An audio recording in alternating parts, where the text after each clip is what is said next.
hey everybody. As you guys are popping on, please pop in the comments, say hey, I freaking miss you.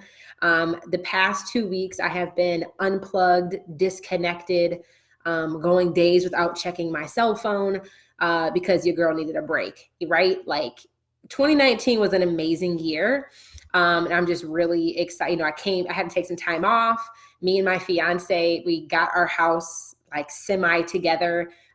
We hosted my fiance's family's from Mississippi. They all came up north and we hosted his entire immediate family in the house. My grandmother and my cousin stayed here for 6 days. So we literally had 11 adults, 3 kids and a dog in the house for 6 days. And it was so much fun. It was like the Black Home Alone. And then I took a week off after that to just like recoup, rejuvenate, and kind of get myself situated for the new year. So I'm just happy to be back and just wanted to check in with you guys and do a 2019 year in review. So I see a ton of you guys popping on right now. I see Shakira, Diamond, Tia, Heather, Rachel, Alana, hey Jermaine, I see a ton of you guys. Hey, Nikki. Hey, Zach. Hey, guys. I'm super excited to be chatting with you guys.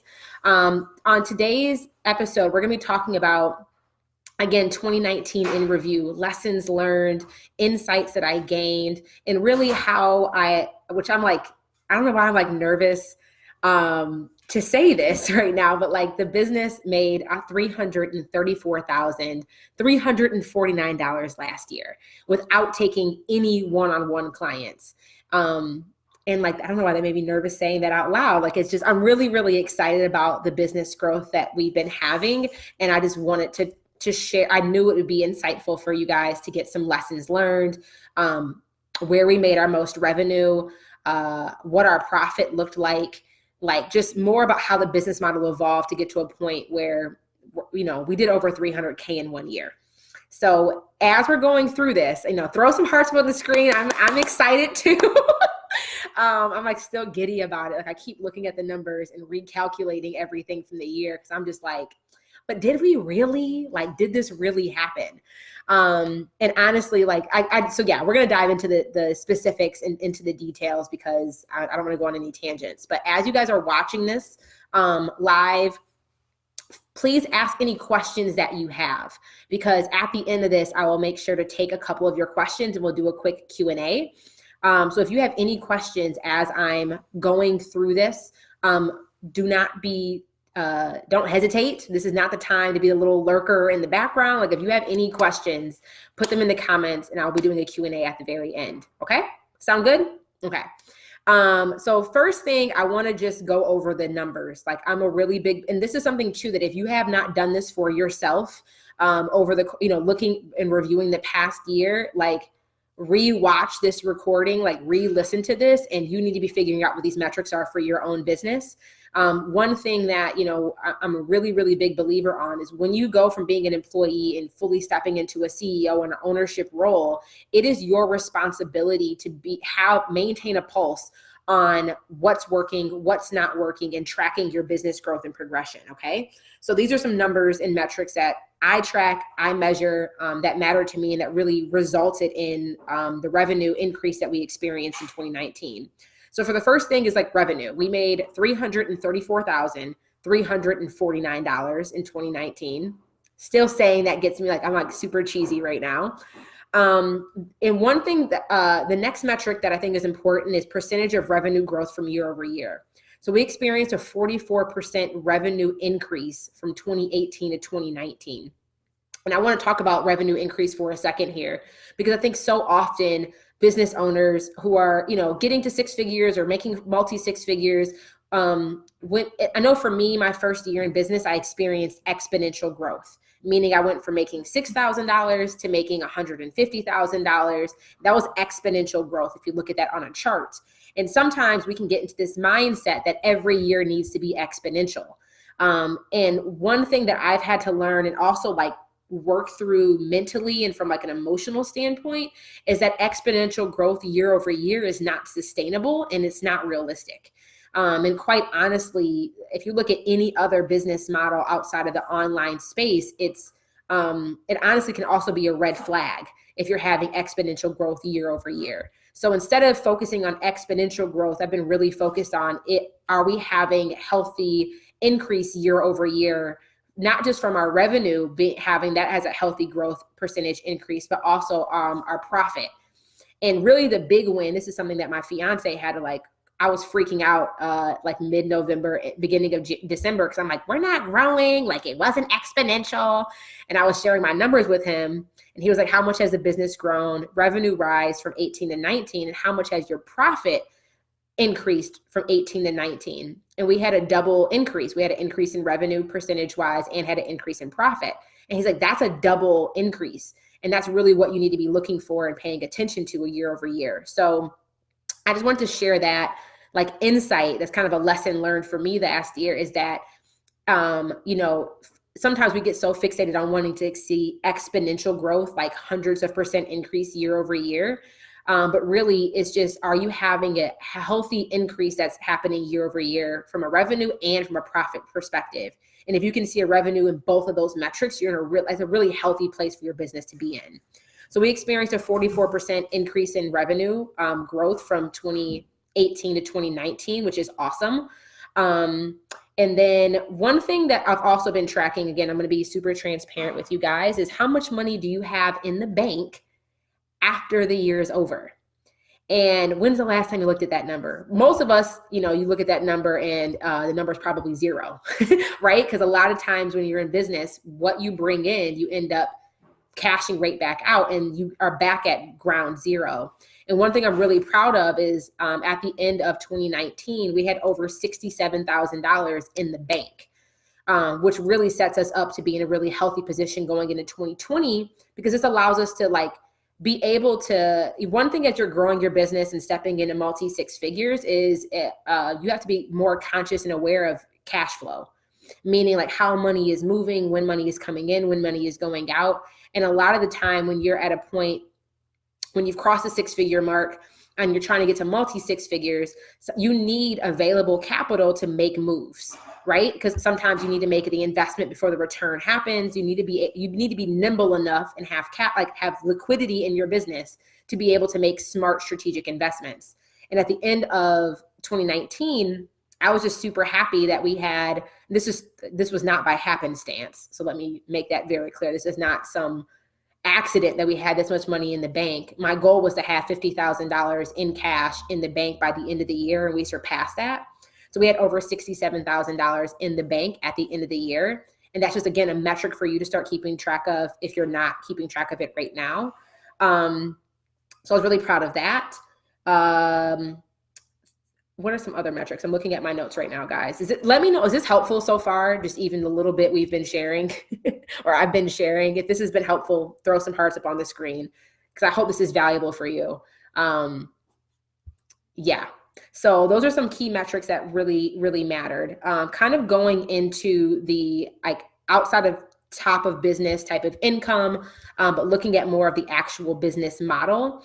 Okay, I'm really glad this has been helpful. We introduced a podcast last year, and this was something new. So if you don't currently right now listen to my podcast, like go subscribe on iTunes or Spotify. My podcast is called Jerisha Said.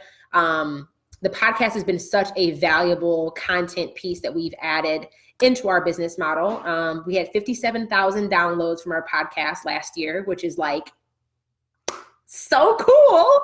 And that was strictly from iTunes. So there's probably a little bit more that came from like Spotify and the other channels. But one of the things that we did this year is, you guys know I'm a really big believer in creating consistent live content.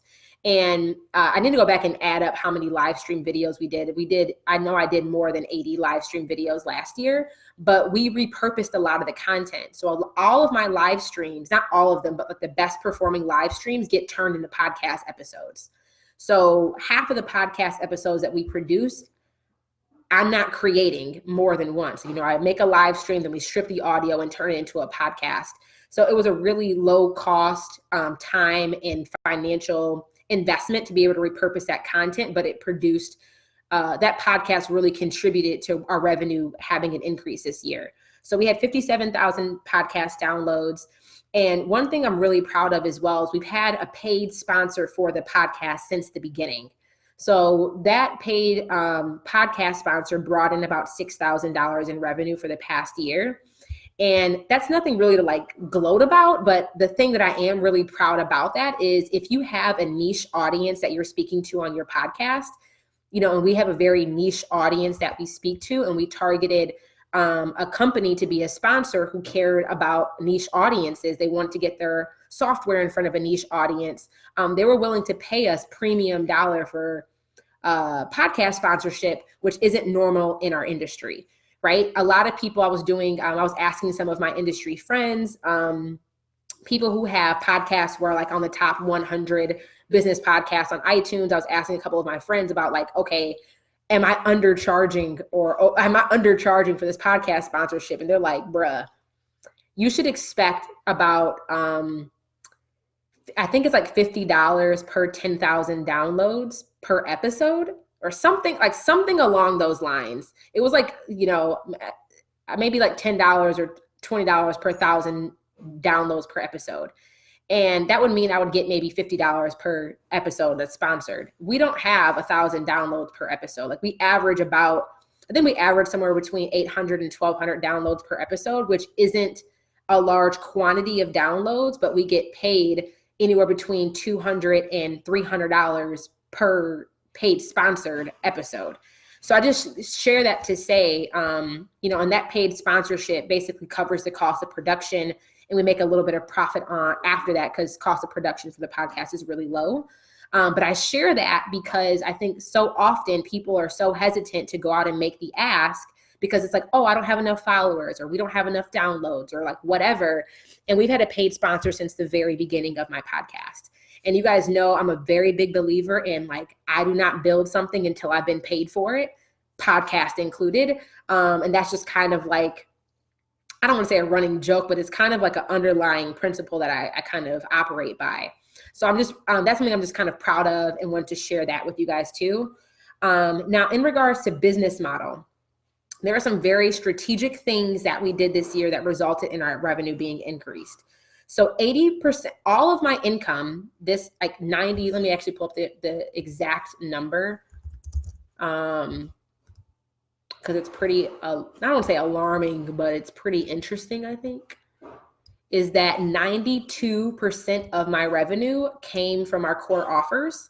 92% of the 334,000 came from leveraged programs, meaning that, we did not sell any, let me actually make sure this is accurate too. We did not sell any one-on-one coaching this year.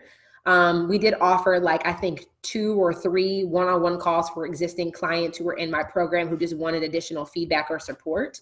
But 92% of my revenue came from a leveraged program. And 80% of that revenue came from my signature program called Services That Sell. So over 200 and let me see what the number is. And I hope this is helpful for you guys, but really 80% of my revenue came from one program offer. And I think the value in that is so often I think people feel as if, oh, I need to do more if I want to earn more, meaning that you need to sell more products, try to cater to more audiences, try to solve more problems. And the thing is, really one of the core kind of lessons learned and one of the core business fundamentals that I live by is a scripture. And I'm going to read that to you guys right now because I think it directly correlates to why the business experienced what it experienced. But if you look up Matthew 7:13-14, that scripture is titled The Narrow Way. And this is really the foundational principle of what my business is built on, is the narrow way. That if you enter by the narrow gate, for wide is the gate and broad is the way that leads to destruction. And there are many who go by it, because narrow is the gate and difficult is the way which leads to life, and there are few who find it. And when you really study that scripture, and if you read that scripture over and over and over again, the narrow way, it is listen to this, wide and broad is the way that leads to destruction. And when you think about that from a business model perspective, how many of you are trying to like appeal to everybody, have a broad audience, try to build these broad offers that like really aren't clear, they're not specific, you're trying to create a ton of them, right? Because you're trying to like cater and serve everybody. That leads to destruction. And there are many who go by it, meaning that there are many people who default to going down this wide, broad path, which leads to destruction. But when you choose to go down the narrow way, one, narrow is the gate and difficult is the way. God never said it was going to be easy. He never said it was going to be easy. It is difficult and for people to like niche down, to get specific, to stay consistent with being specific, right? Like there's so much struggle and like turmoil about, oh, I've niched down, I'm scared. Or like when you start going down that path, what normally happens, right? Like the devil gets busy. And this is something too that I learned, is that normally when you start operating from a space of obedience with your faith and start aligning your actions with being obedient to what God has called you to do, to going down the narrow way, that's normally when the devil gets real busy. Meaning that like this happens to me every time. And this happens to my clients too, is like when they make a conscious decision to be obedient, to obey what God has called them to do. And this normally happens when they choose to niche down, or they choose to like slim down their offers and get more focused, is like a tire blows, their husband gets laid off, their hours get cut at work, their job, says their position is no longer needed. Like normally like some type of, and when I say those things, is I think those are, at least for me, those have always been like what I've started to realize is the pattern in that, is that's the devil trying to create a distraction to make me, and normally if you start making these decisions based out of fear, like, oh, if I niche down, I'm not going to have enough money. Or like, oh, I don't like, when you start going down the narrow path and then all these distractions, like these circumstantial life distractions happen, what happens? Like it'll pull us away from doing the thing that we've been called to do. And then we start going back to being broad, being wide, and not like, then we start experiencing true destruction. And normally that's just something that I pay attention to now, is that like when a life circumstance that was like out of the blue, but happens after I've been obedient, I make sure to start operating from a space of discernment to say, okay, is this a distraction right now? Is this like the devil being busy right now? Or like what does this really mean? And not allowing that circumstance to then have me reverse the obedient action that I just took. Like, does that make sense? But that's been a huge lesson I've learned last year.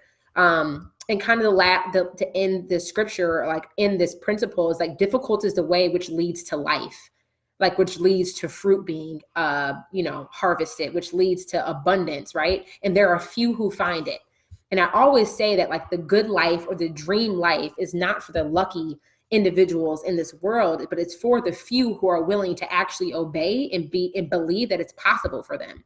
Right? Because there's few who believe and there's few who obey when it comes to that principle.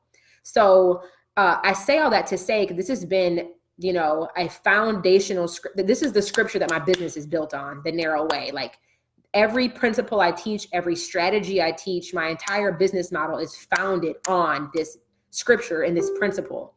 And the reason why I'm sharing that with you is like when I look at my revenue is very reflective of that. So 80% of my revenue came from one core offer, services that sell. And services that sell used to be a one-on-one program. And then we proved our process through a one-on-one framework, working with clients one-on-one, learning how to sell it high ticket, learning how to deliver consistent results. And then we repackaged that same framework into a leveraged offer. And like I said, 80% of the revenue came from that, which I think is like freaking amazing. So more like, I think it was like $200 and maybe $70,000 of our revenue last year came from one offer, came from niching down, came from just doubling down. And like, that was the only offer we sold for 11 months out of last year. That's the only thing we offer. That's the only thing we sold. And in the beginning, it's kind of scary when you're making that adjustment in your business model, because you might notice your income dip the first month or two when you decide to double down on one offer, which is normal. because you might be cutting out revenue streams or retainer clients or something like that that might have been overly customized or like more broad or more vague. And it just takes some time for your business to stabilize, okay? But we've had consistent $20,000, $30,000. We even had our biggest month to date in December. We had a $40,000 month because of one offer, one really strategically designed strategic service, and one strategically designed leverage program. And then, after 11 months of only selling that one thing, so services that sell, that's been the only offer we've sold over the last 18 months. We introduced a new program called Leverage. And Leverage has been really awesome. Leverage income that we earned when we launched Leverage, y'all, I'm still shocked by this. But we had our first 6-figure launch in December, which is been on my vision board for the past 3 years. We had our first 6-figure launch. When we opened enrollment for Leverage in the 12-month program that we have now, we made over 6 figures in that program. And a large chunk of that money is going to be collected in 2020 and this year. But that launch is a 6-figure launch in the sense of how much money it will generate just in its first cohort, which I'm just very, very proud of. And it was probably the easiest launch I've ever done. I think mainly because it goes back to having this foundational principle of going down the narrow way. And the concept of leverage is one thing that's a lesson I learned this year too, and that I'll share with you, is that every good product solves one problem, but then it creates a new problem.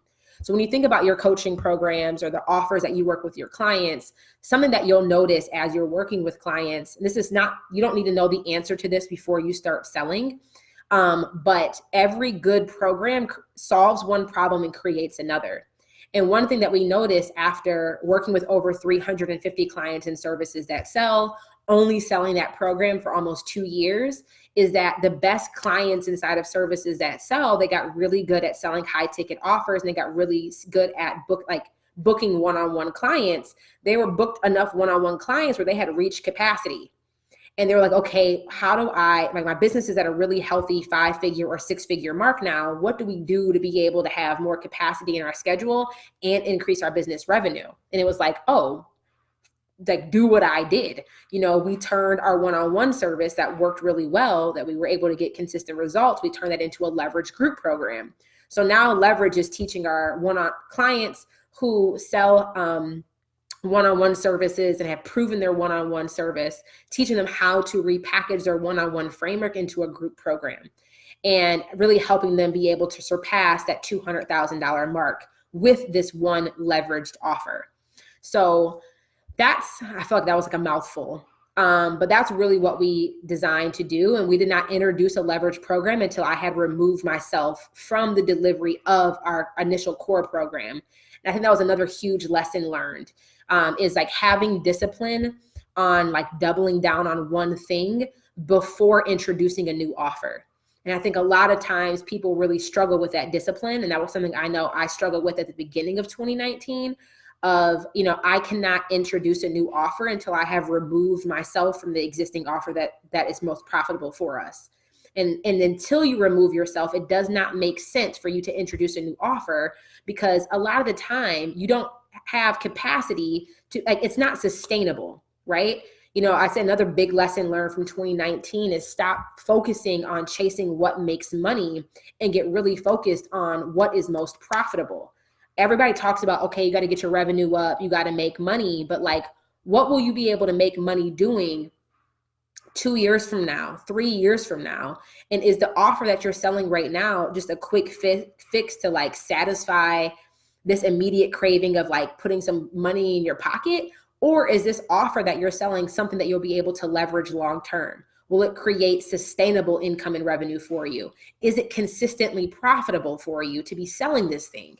And if the answer is no to those questions, to what it is you're trying to sell, focus on a different business model, boo-boo, right? So that was a huge lesson learned for me, is really playing the long game and being disciplined with how I'm making decisions in my business, with my business model, and how we're choosing to grow, and actually controlling the growth of my company, not allowing rapid growth to take place that's not manageable, maintainable, or sustainable long term. I hope that makes sense. That was a huge lesson learned.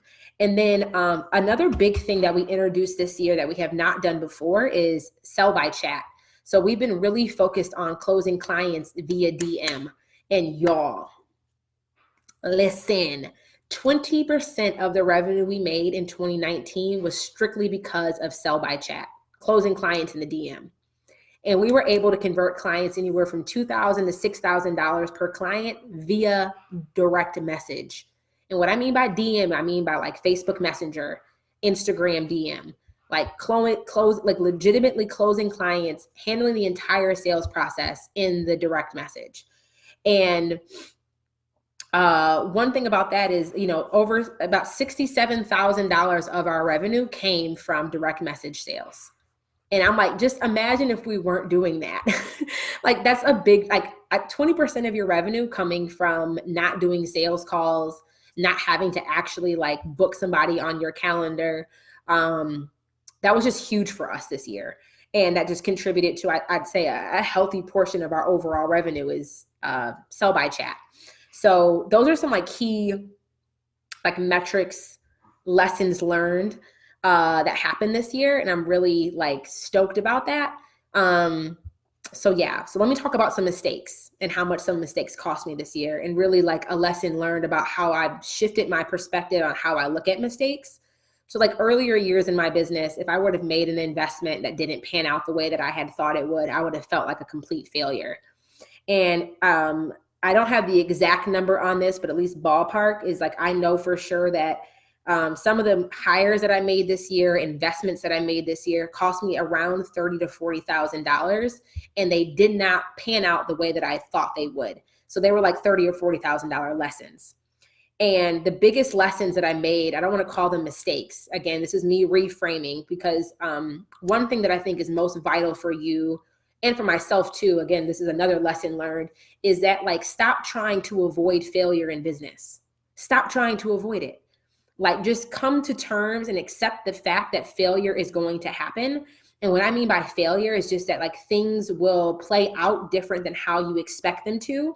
A lot of the time that it's interesting, like, how do you define what a failure is? And many times people will define failure as like, well, it didn't do what I wanted to happen, didn't happen the way that I wanted it to happen, or didn't happen in the time frame that I wanted it to happen, right? And we'll say, oh, it didn't work, or it was a failure. And it's like, sometimes one is like, you have unrealistic expectations around how long something will take to start to work, and you'll prematurely classify it as a failure when it never should have been labeled as that at all. And secondly is sometimes it's like, oh, I made the wrong decision. Then you start doubting your ability to make decisions just because it didn't go the way that you expected. And just because something doesn't go the way that you expected does not mean that it's a failure. And I'm saying, somebody said this is really hard to hear. Yeah, like I'm coming for y'all throats this year. Like, y'all always talk about me, Jay, you snatching edges. Jay, you be delivering the truth. We coming for your throats this year, okay? And I'm not even laughing about that. Like, this is just the reality of what it is.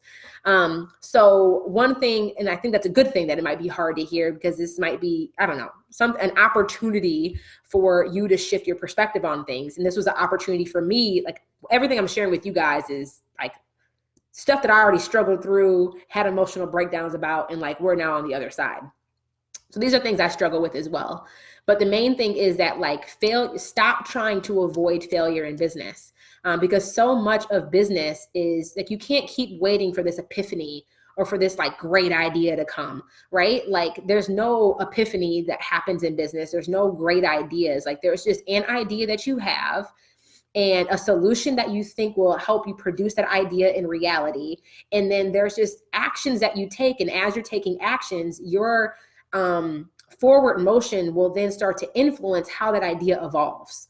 And one thing is just because things are like, you need to always look for the lesson that you need to always be a student is like, I guess the best way to say it, like always looking for what is the lesson, what is the teachable moment here? Like stop and not looking at it as like, don't fall into this victim or like defeating roller mentality, right? So like I said, I spent $30,000 to $40,000 to learn this lesson that I'm about to share with you, which like, I'm like, bruh, are you serious? But this is the reality of it.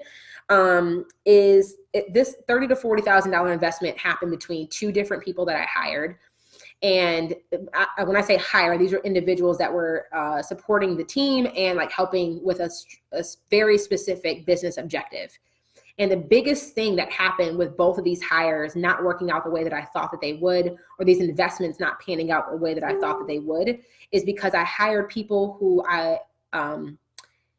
the lesson here is you need to hire people who with aligned values as yours. And what I mean by that is this is something that I didn't even know to really think of when I was hiring. This will play when you're hiring a coach, hiring a contractor, enrolling in a program, is that you need to get very, very clear on what your values are. And when you hire individuals whose values do not align with yours, I think sometimes we don't use that as a criteria to help us distinguish during buying decision time. Is sometimes we see somebody getting a result that we want and we will be like, oh, they're qualified to help me. And it's like, that person might be qualified to get that result for themselves, but that does not mean that this is the person that you need to be learning the process from.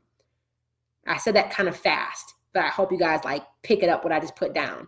Just because somebody can get the result, or somebody has the life that you want, or somebody is able to like achieve the outcome that you're looking to get, it does not mean that they're the person that you should necessarily hire from. That is an indicator. You need to be making sure that you're vetting who you're hiring, that you are making sure that you're hiring somebody who actually has a proven process to get the result that you want. But then kind of the third thing that you need to be looking for there are, do their values align with mine?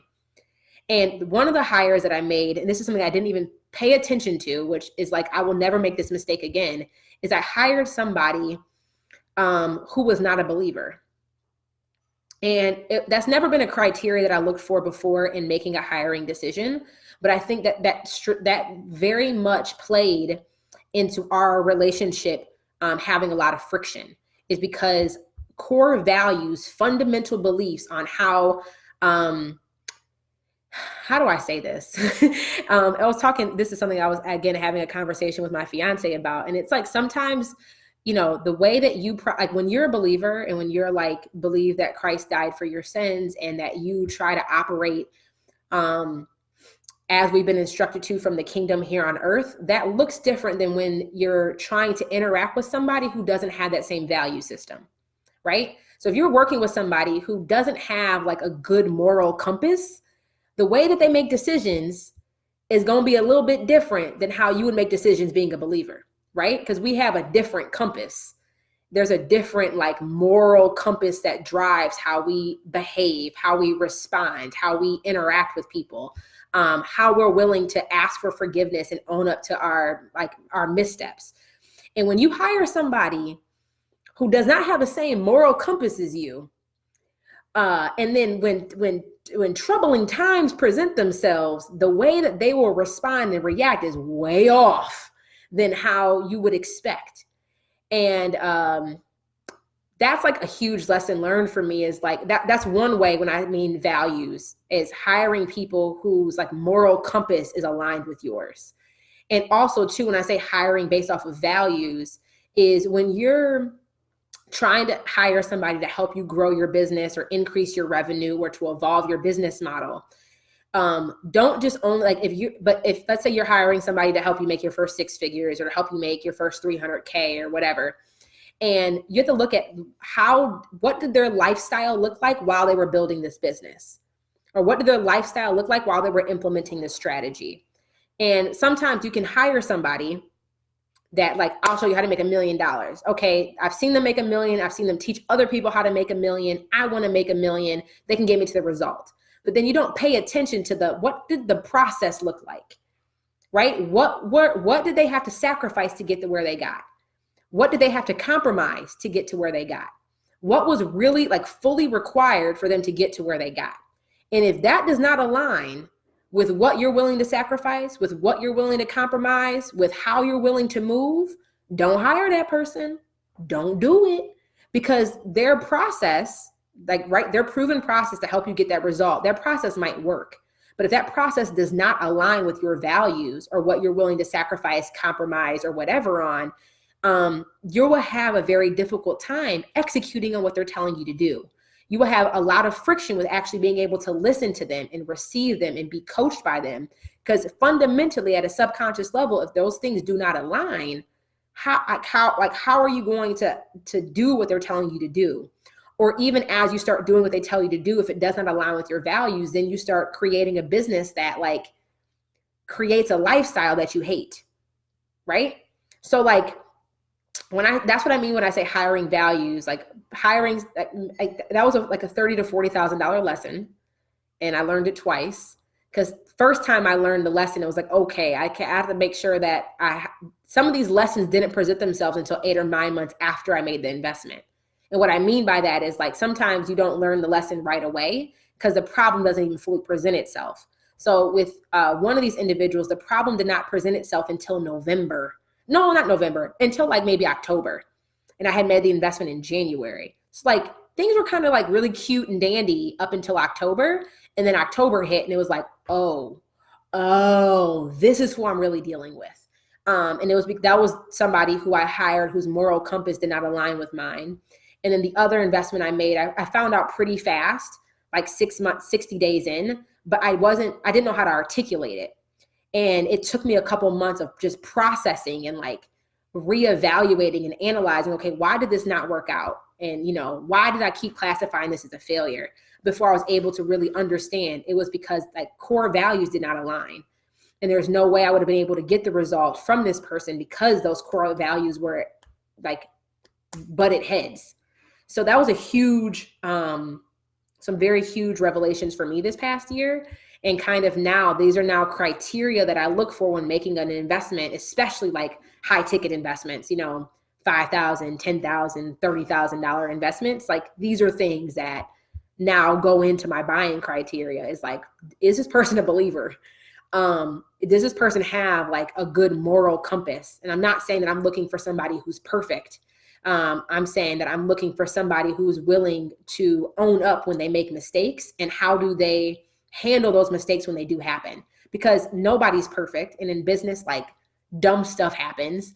And that's just part of business. I don't fault people for that type of stuff, but I pay attention to how do they react in those situations? Do they take ownership? Are they willing to make things right? How do they go about doing that?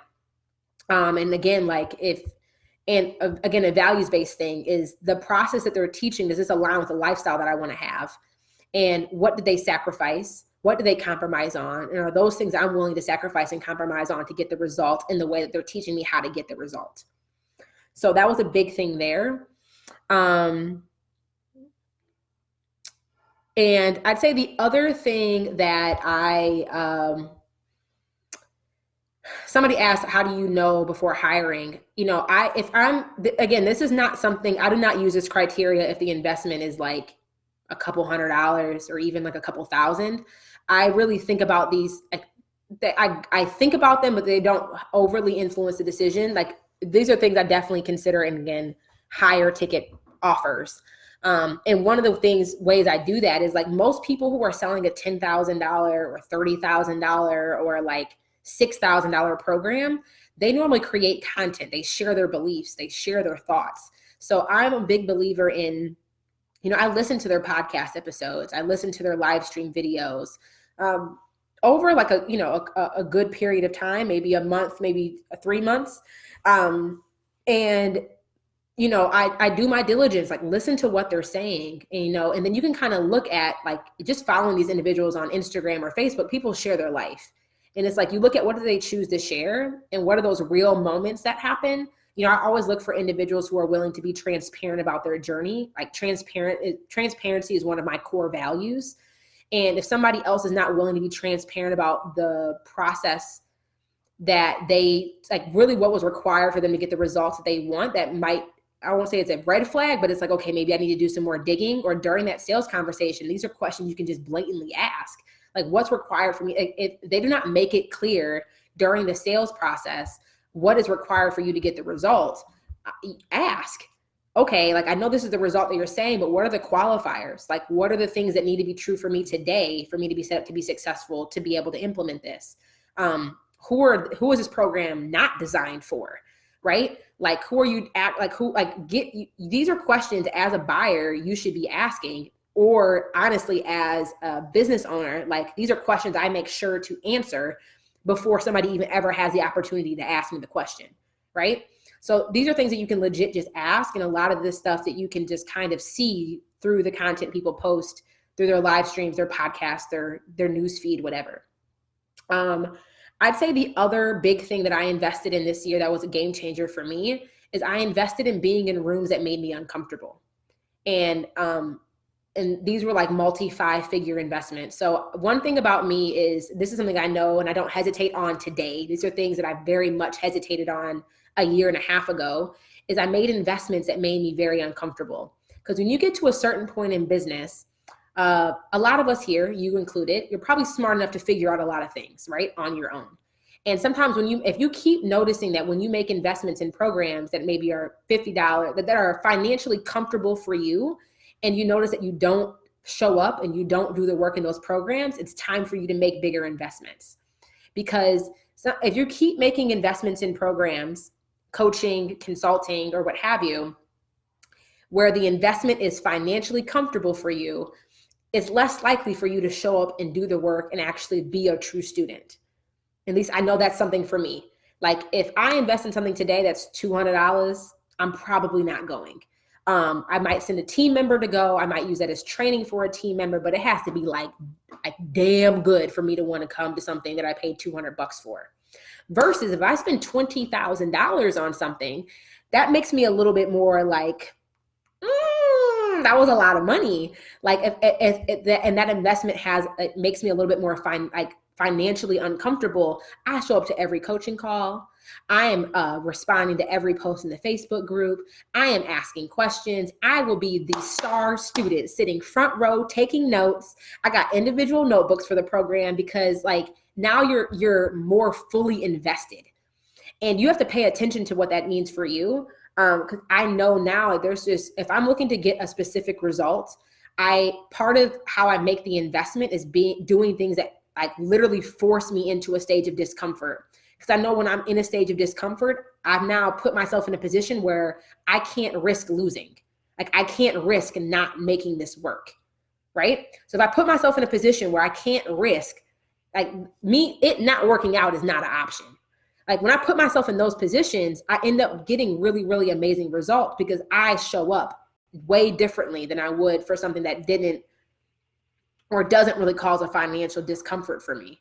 So that's like one indicator now that I really pay attention to, is like, when I mean by putting myself in rooms that make me uncomfortable, I mean like putting myself in programs or whatever that causes like legitimate financial discomfort. And I'm not saying like go in debt over this, but I'm just saying like, okay, like if you keep noticing you're getting stagnant or just not showing up the way that you know you normally would, the investment probably needs to be higher. And then second, when I say like being in rooms that make me uncomfortable, is I've been very intentional on joining programs that are led by white men or that are more male dominated.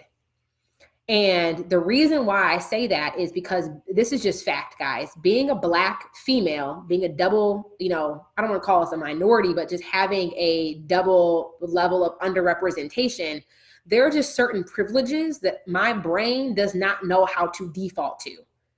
There are certain privileges that white men just have naturally because they are a white man in America. I want access to how they think from a privileged perspective. Like, I love being in a room and, being an engineer, there's only like 1% of Black female engineers graduating in the country per year. So I'm used to being around like predominantly white male environments because that was my corporate background. But part of the reason why I choose from a business perspective to hire people and to be in, I don't hire any one-on-one coaches anymore. Everybody I hire now, they facilitate group programs or a group mastermind, mainly because I like to, one, that's another thing is being in rooms that make me uncomfortable. I like being in rooms where I can learn from a diverse range of individuals, like not just diverse from ethnicity or race, but like diversity from business model, from revenue, just diversity of perspective on things. But I love being in rooms that are culturally diverse with people who are from different countries, that are different genders, different ages, because it gives you access to privilege that you may not have by default, just because of your age, because of your race, and because of your gender in this country. And that's just the reality of it. And I know I've talked to some clients who are like, well, I'm tired of being the only one in the room. And sometimes being the only one in the room is such a big advantage, because I'm in a program now. There's probably like 400 clients in this coaching program. You have to there's qualifiers to get in. You have to make at least $250,000 a year to even get admission into this program. There's probably 8% of like Black people in the entire program. But the thing I love about it is like 50% of the program is American, 50% of the program is like Australian or Europeans. So like there's this interesting perspective that you get when you're around people from different parts of the world and just how they think about things. Like, you know, Australians look at vacation and free time way differently than Americans. And like just being to me, that's a privilege. Like being privy to that thought process makes me a better business owner.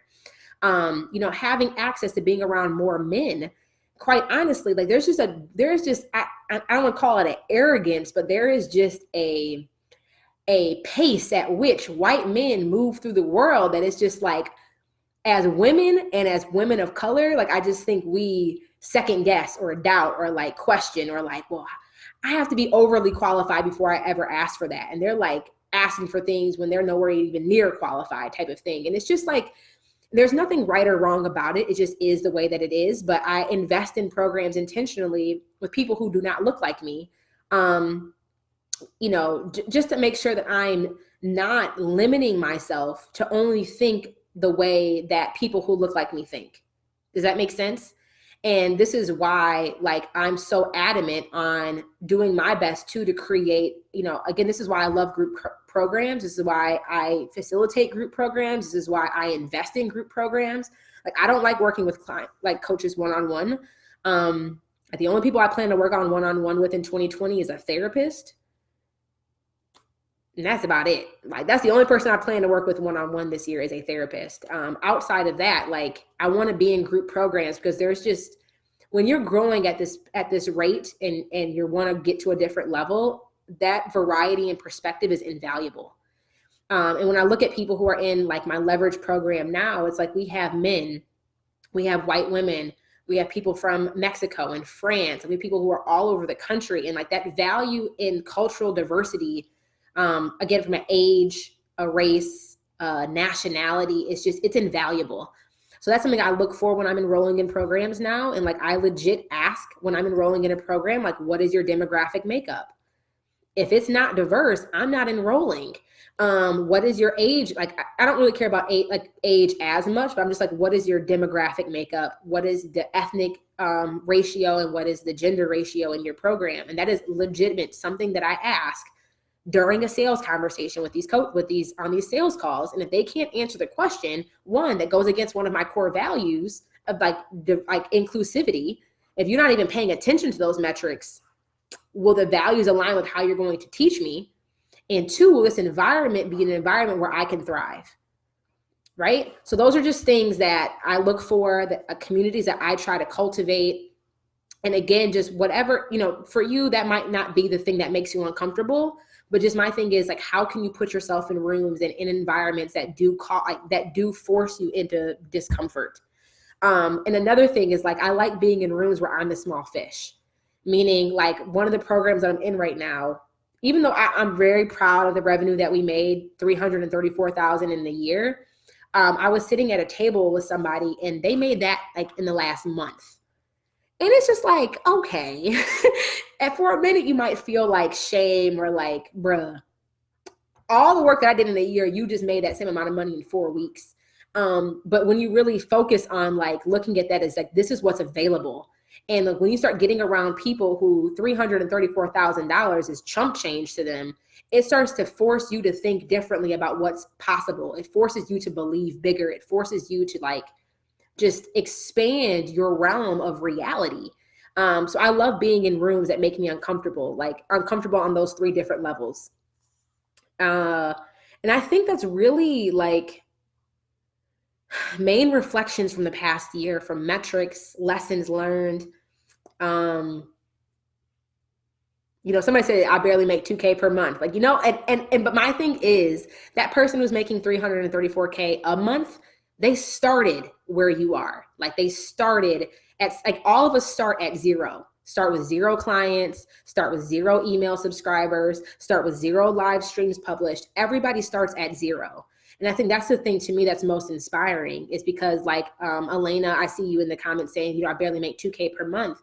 I remember when that was my situation, like 3 years ago, where it was like making $2,000 a month was like, bro, we made it. Like that was like almost seemed unimaginable. And it's like now 3 years later, making 20K in a month is easy. Like that's to be expected. Something's wrong if we're not making 20K in a month.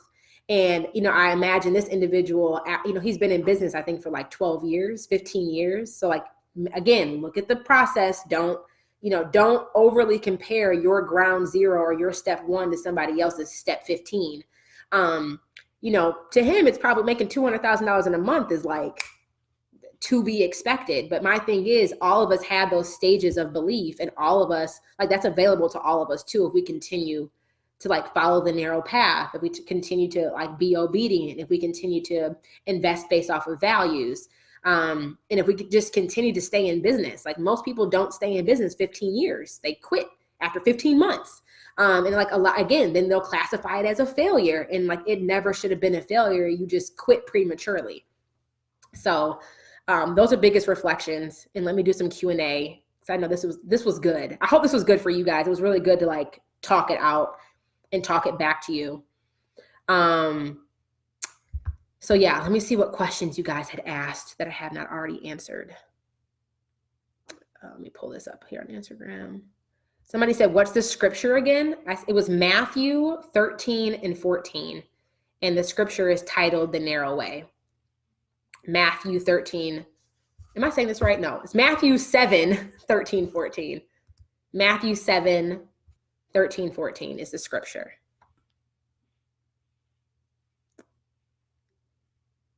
Let me see if there's any question.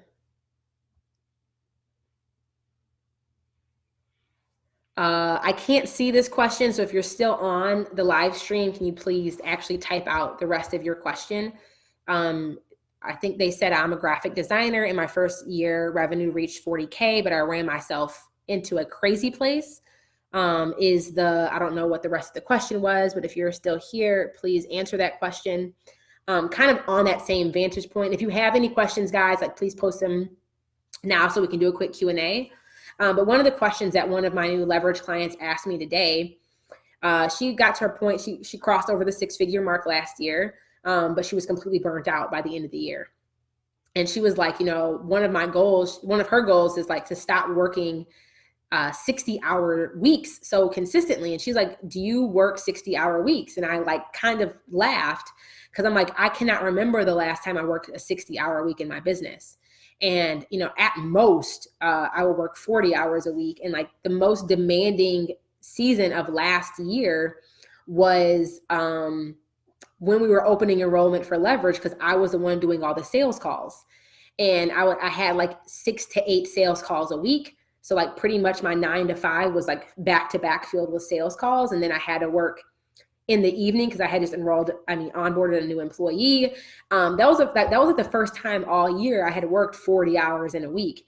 And my body almost didn't know how to respond to it. Like, what are you doing right now? Because I hadn't worked that many hours in a week back to back in a very, very long time.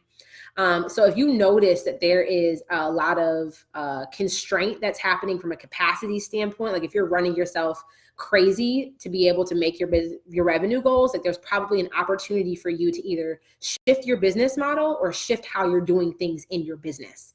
And honestly, like one thing I always say, like you can easily hustle your way to 100K.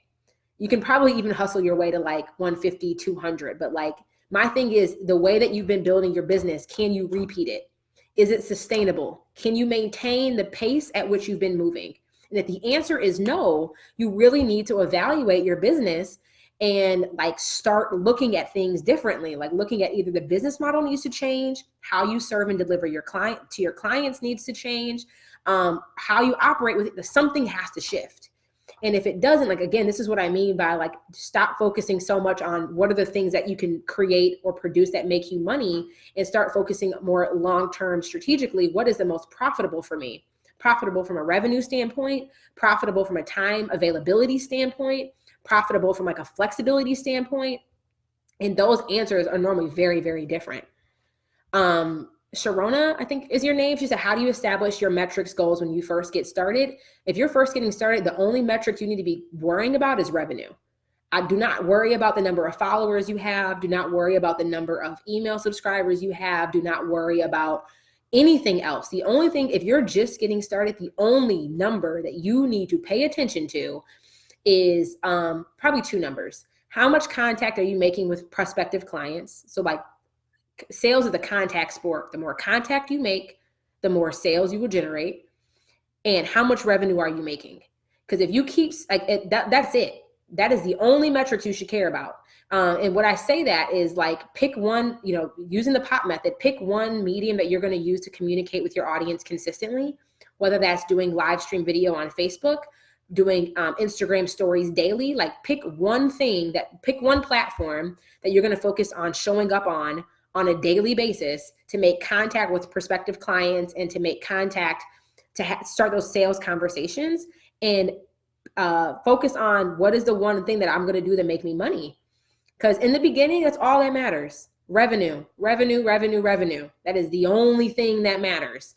If you get caught up or get distracted by focusing on other metrics in the beginning, those things do not matter. Because like you can literally, we teach our clients in services that sell how to sell high ticket clients without a website, without Facebook ads, without an email sequence, without webinars. Like those metrics do not matter in the beginning. Only thing you need to worry about is how do I close a client? How do I get that client a result? And that's your offer.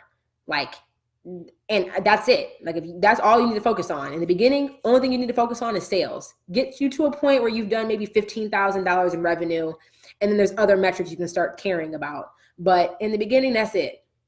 Don't overcomplicate it. Keep it simple. Maintain your focus. Stay disciplined on that. Because I think the biggest thing when you're just getting started that I see that makes people quit prematurely is they focus on ideas that are really just projects or hobbies, and they've never really turned their idea into an actual business model. They've never really articulated that this idea, this problem that I can solve, what is the way that I'm going to make money off of it? And not just an idea of like, oh, I can just be a coach. No, like what is the promise that you are going to deliver? What is the process you're going to implement that is simple, that again, focuses on like, we teach the lean launch, live stream video, sales calls. That's it. Don't bog yourself down with all these other things and shiny objects. Like again, focus on the narrow way. And that means, when I say narrow, I mean narrow in every aspect of your business. How can I go from having clients on a one-on-one to a group setting where I don't have to lose my mind because I also own another business?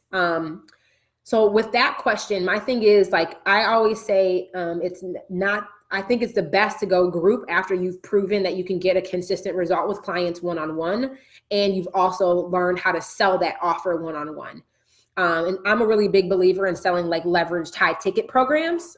So having a group program that has a multi 4-figure or 5-figure price tag attached to it. And so that's the type of group programs I facilitate and that I teach. So that this perspective is going to be from that arena.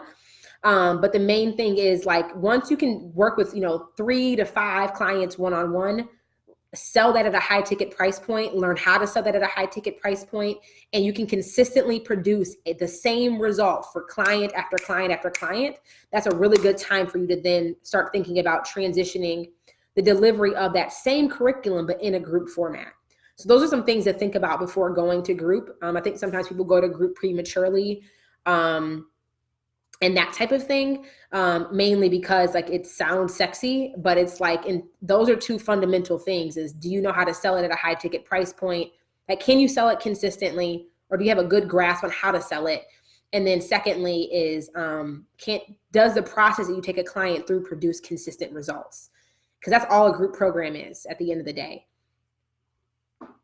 And guys, Instagram is about to kick me off in 1 minute. So I'm going to screenshot your questions really quick and pop up another, I'm going to answer these questions over on Facebook, okay? Because Instagram's kicking me off now. Bye. Okay, so over here on Facebook, I'm going to finish answering these questions that a couple of these individuals asked, because I think they're really good questions. Mia, can you finish your question? What's the max number of clients? I don't understand the question there.